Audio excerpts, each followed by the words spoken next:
সকল নেতৃবৃন্দ,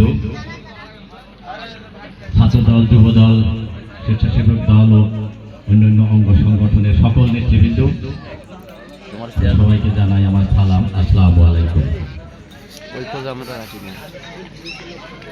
আজকে আপনারা জানেন আগামী 12ই ফেব্রুয়ারি 2026 জাতীয় সংসদ নির্বাচন।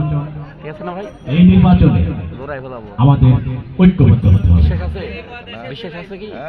সবার উপরে একটি কথা, ঐক্যবদ্ধ, তাহলে আমাদের সবকিছু করা সম্ভব।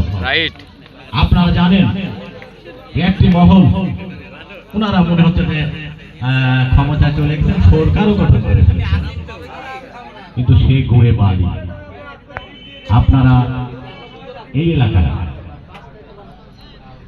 বিএনপির যে প্রাণ রয়েছে, আপনারা ঐক্যবদ্ধভাবে কাজ করলে ইনশাআল্লাহ আমরা আমাদের লক্ষ্যে পৌঁছব। আপনারা জানেন আমাদের রুলকুদ্দুস তালুকদার দুলু ভাইয়ের স্ত্রী সহধর্মিণী, উনিও কিন্তু অসুস্থ। আমরা তার জন্য দোয়া করব, আমাদের নেত্রীর জন্য দোয়া করব। আমাদের নেতা লন্ডন থেকে আসছেন, ওনার জন্য সুন্দরভাবে যেন পৌঁছেন, ওনার জন্য দোয়া করব। এই দোয়াতেই আমার সংক্ষিপ্ত বক্তব্য শেষ করছি। আল্লাহ হাফেজ। আসসালামু আলাইকুম। বেশি করে দিলেন না কে?